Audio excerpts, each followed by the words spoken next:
The Black and Tans, officially the Royal Irish Constabulary Special Reserve, was a force of temporary constables recruited to assist the Royal Irish Constabulary during the Irish War of Independence. The force was the brainchild of Winston Churchill, then British Secretary of State for War. Recruitment began in Great Britain in late 1919. Thousands, many of them British Army veterans of World War I, answered the British government's call for recruits. Most of the recruits came from Britain, although it also had some members from Ireland. Their role was to help the RIC maintain control and fight the Irish Republican Army, the Army of the Irish Republic. The nickname, Black and Tans, arose from the colours of the improvised uniforms they initially wore, composed of mixed khaki, British Army and Rifle Green RIC uniform parts. The Black and Tans became infamous for their attacks on civilians and civilian property. The Black and Tans were sometimes confused with the Auxiliary Division, a counter-insurgency unit of the RIC made up of former British officers. However, sometimes the term Black and Tans is used to cover both of these groups. Foundation. The late 19th and early 20th centuries in Ireland were dominated by Irish nationalists' pursuit of Home Rule from the United Kingdom of Great Britain and Ireland. The issue of Home Rule was shelved with the outbreak of World War I, and in 1916 Irish Republicans staged the Easter Rising against British rule in an attempt to establish a republic. Growing support amongst the Irish populace for the Republican Sinn Féin political party saw it win 73 out of 105 seats in the Irish general election. 1918. In January 1919, Sinn Féin established themselves as the First Dáil, which then declared an independent Irish republic. They also declared the Irish Republican Army the official army of the state, which in the same month began the Irish War of Independence. The main targets of the IRA offensive were the Royal Irish Constabulary and the British Army in Ireland. In September 1919, David Lloyd George, who was British Prime Minister at the time, outlawed the Dáil and augmented the British Army presence in Ireland, starting work on the next Home Rule Act. In January 1920, the British government started advertising in British cities for men willing to face a rough and dangerous task,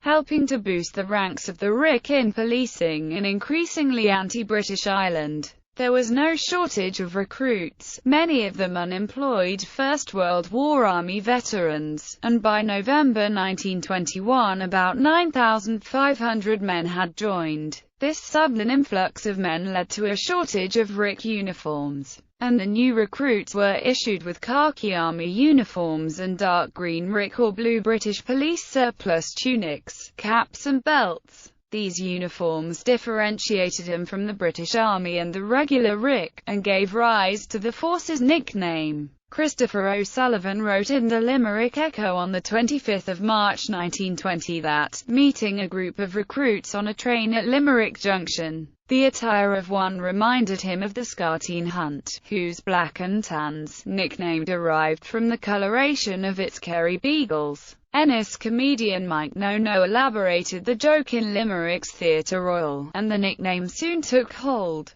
persisting even after the men received full RIC uniforms. The popular Irish claim made at the time that most of men serving the Black and Tans had criminal records and had been recruited straight from British prisons is incorrect, as a criminal record would disqualify one from working as a policeman. The vast majority of the men serving in the Black and Tans were unemployed veterans of the First World War who were having trouble finding jobs, and for most of them it was economic reasons that drove them to join the Temporary Constables. The new recruits received 3 months hurry training, and were rapidly posted to RIC barracks, mostly in rural County Dublin, Munster and Eastern Connacht. The first men arrived on 25 March 1920. The British government also raised another unit, the Auxiliary Division of the Constabulary, known as the Auxiliaries or Auxies, consisting of ex-army officers.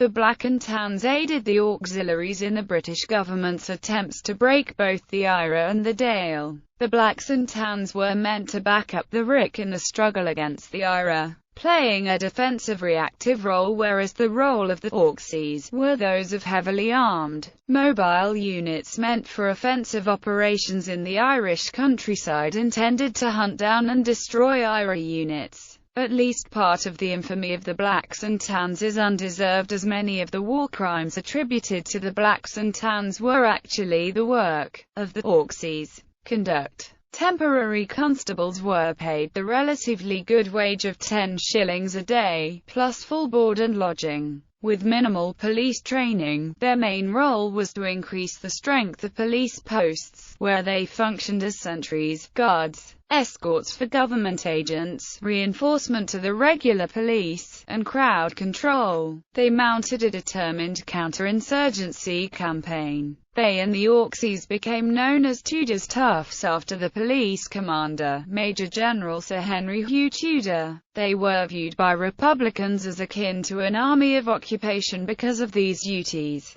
They soon gained a reputation for brutality. As the RIC campaign against the IRA and Sinn Féin members was stepped up and police reprisals for IRA attacks were condoned by the government. Alexander Will, from Forfar in Scotland, was the first temporary constable to die in the conflict. He was killed during an IRA attack on the RIC barracks in Rathmore, County Kerry, on the 11th of July 1920. The Black and Tans were not subject to strict discipline in their first months, and as a result, their deaths at the hands of the IRA in 1920 were often repaid with arbitrary reprisals against the civilian population. In the summer of 1920, the Black and Tans burned and sacked many small towns and villages in Ireland, beginning with Tuam in County Galway in July 1920 and also including Trim, Balbriggan, Knockcrory, Thurles and Templemore amongst many others. In November 1920, the Tans besieged Tralee in revenge for the IRA abduction and killing of 2 local RIC men. They closed all the businesses in the town, let no food in for a week and shot dead 3 local civilians. On the 14th of November, the Tans were suspected of abducting and murdering a Roman Catholic priest, Father Michael Griffin, in Galway. His body was found in a bog in Barna a week later. From October 1920 to July 1921, the Galway region was remarkable in many ways. Most notably the level of police brutality towards suspected IRA members, which was far above the norm in the rest of Ireland. On the night of the 11th of December 1920, they sacked Cork, destroying a large part of the city centre. In January 1921, the British Labour Commission produced a report on the situation in Ireland which was highly critical of the government's security policy. It said the government, informing the Black and Tans, had liberated forces which it is not at present able to dominate. However, since the 29th of December 1920, the British government had sanctioned official reprisals in Ireland, usually meaning burning property of IRA men and their suspected sympathisers,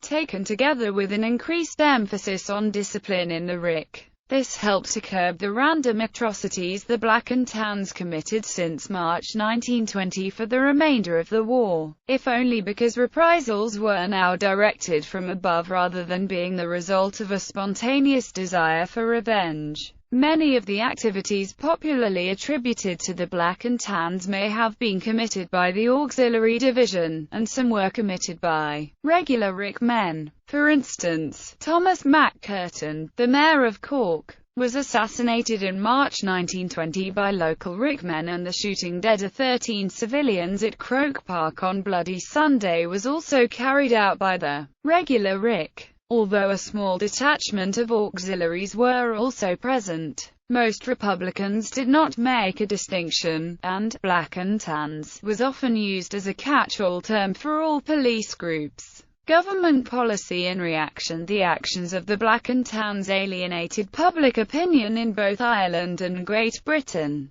Their violent tactics encouraged the Irish public to increase their covert support of the IRA, while the British public pressed for a move towards a peaceful resolution. Edward Wood MP, better known as the future Foreign Secretary Lord Halifax, rejected force and urged the British government to make an offer to the Irish, conceived on the most generous lines. Sir John Simon MP, another future Foreign Secretary, was also horrified at the tactics being used. Lionel Curtis, writing in the imperialist journal The Round Table, wrote, "If the British Commonwealth can only be preserved by such means, it would become a negation of the principle for which it has stood." The King, senior Anglican bishops, MPs from the Liberal and Labour parties, Oswald Mosley, Jan Smuts, the Trades Union Congress and parts of the press were increasingly critical of the actions of the Black and Tans. Mahatma Gandhi said of the British peace offer, "It is not fear of losing more lives that has compelled a reluctant offer from England, but it is the shame of any further imposition of agony upon a people that loves liberty above everything else." About 7,000 Black and Tans served in Ireland in 1920–22. More than one-third of them died or left the service before they were disbanded along with the rest of the RIC in 1922. An extremely high wastage rate, and well over half received government pensions.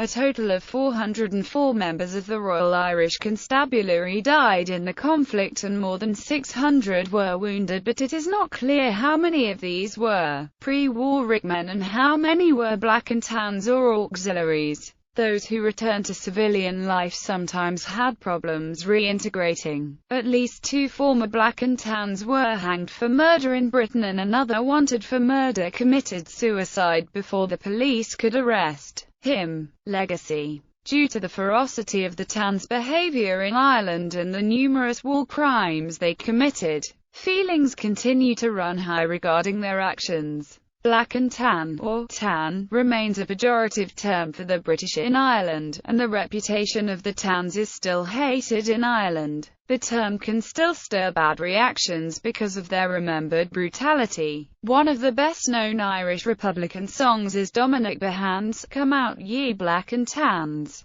The Irish War of Independence is sometimes referred to as the Tan War, or Black and Tan War. This term was preferred by those who fought on the anti-treaty side in the Irish Civil War and is still used by Republicans today. The Cogad na Saoise Medal, awarded since 1941 by the Irish government to IRA veterans of the War of Independence, bears a ribbon with 2 vertical stripes in black and tan.